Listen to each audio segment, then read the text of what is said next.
Exercise 7.2 का जो third question दिया हुआ है वो है you have to show that triangle A M P concurrent to triangle A M Q in the following proof supply the missing reasons. यहाँ पर दो ट्राइंगल दिए हुए हैं, एक है ट्राइंगल ए एम पी, दूसरा है ट्राइंगल ए एम क्यू, और एक बॉक्स दिया हुआ है जिसमें हमको ये बता दिया गया है, प्रूफ दिया गया है कि ये दोनों ट्राइंगल आपस में कॉन्करेंट है। लेकिन उसमें जो स्टेप्स दिए हुए हैं वो स्टेप्स का रीज़न हमको लिखना है कि वो जैसे कि पहला दिया हुआ है P M is equals to Q M, तो P M is equals to Q M क्यों है उसका रीज़न हमको बॉक्स में फिल करना है। इसी तरीके से सेकेंड जो दिया है angle P M A is equals to angle Q M A, तो उसके बाजू में जो बॉक्स दिया है ब्लैंक बॉक्स, उसमें हमको रीज़न बताना है कि ये दोनों एंगल आपस में इक्वल क्यों हैं।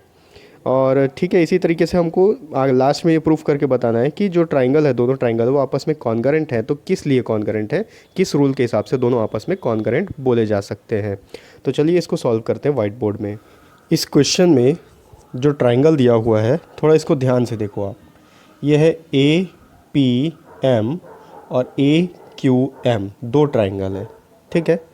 अब इन दोनों ट्राइंगल को कॉन्करेंट हमको प्रूफ करना है और ये बताना है कि अगर वो कॉन्करेंट हैं तो किस रूल को सेटिस्फाई कर रहे हैं।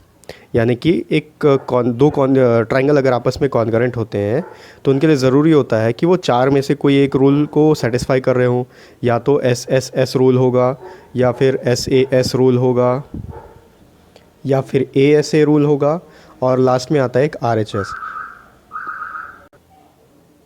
तो इस क्वेश्चन में जो पॉइंट्स हमको दिया हुआ है, कुछ स्टेप्स दिया हुआ है, प्रूफ दिया हुआ है हमको कि ये दोनों आपस में कॉन्करेंट है। बस हमको रीज़न बताना है कि वो जो प्रूफ दिया हुआ है किस कारण से या क्या रीज़न है उनके इक्वल होने का। तो इसमें जो पहला स्टेप दिया हुआ है वो पहला स्टेप है P M is equals to Q M. अब यहाँ पर आप ट्राइंगल में देखो, दो ट्राइंगल है अलग अलग, तो यहाँ पर जो पी एम है ये क्यू एम के इक्वल है, ठीक है। ये क्वेश्चन में हमको बता दिया कि ये दोनों इक्वल है। क्यों इक्वल है? क्योंकि ये दोनों इक्वल दिया हुआ है। आप अगर डायग्राम को ध्यान से देखोगे तो इस डायग्राम में आपको ये जो साइन दिख रहा है, ठीक है, इस साइन का मतलब होता है कि ये दोनों साइड्स आपस में इक्वल हैं, ठीक है। तो यहाँ पर आप लिख सकते हो given that both are equal, ठीक है। दोनों ऑलरेडी दिया हुआ है कि दोनों इक्वल है, हमको डायग्राम को देख के उनके साइन को पहचानना है। सेकंड पॉइंट, इसका जो सेकंड पॉइंट दिया हुआ है वो है angle P M A is equals to angle Q M A. अब आप देखो एंगल पी एम ए यानी इस एंगल के बारे में बात हो रहा है, दूसरा है angle Q M A, Q M A, अब इस एंगल के बारे में बात हो रहा है। अब अगर डायग्राम को आप अच्छे से देखोगे तो यहाँ पर भी ये इक्वल का साइन दिया हुआ है, ठीक है। इसका ये मतलब होता है कि ये वाला एंगल और ये वाला एंगल ये दोनों आपस में इक्वल हैं। ये क्वेश्चन में इस डायग्राम में ऑलरेडी दे दिया है, तो यहाँ पर भी आप लिख सकते हो गिवन इन डायग्राम, ये इसका रीज़न है, ठीक है। क्यों इक्वल है? क्योंकि क्वेश्चन में दे दिया हमको, डायग्राम में ऑलरेडी बता चुका है कि दोनों इक्वल है। तीसरा पॉइंट देखते हैं।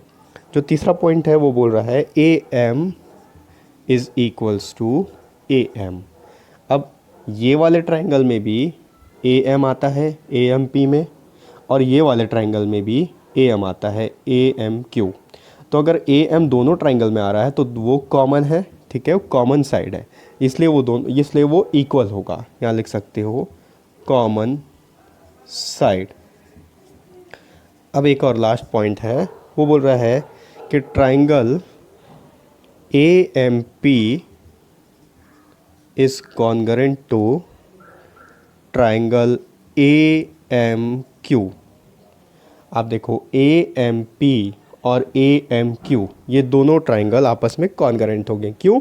क्योंकि ये प्रूफ बता दिया है, इन सारे रीज़न की वजह से ये कॉन्करेंट होंगे। अब हमको ये बताना है कि अगर ये कॉन्करेंट हैं तो ये किस रूल को सेटिस्फाई कर रहे हैं, कौन सा क्राइटेरियन को सेटिस्फाई कर रहे हैं। आप देखोगे पहले साइड इक्वल हो गए, ठीक है, उसके बाद दो एंगल आपस में इक्वल हो गए, उसके बाद दो साइड यानी कि ये साइड ये कॉमन साइड है, ठीक है, दोनों ट्राइंगल के लिए फिर से इक्वल हो गया।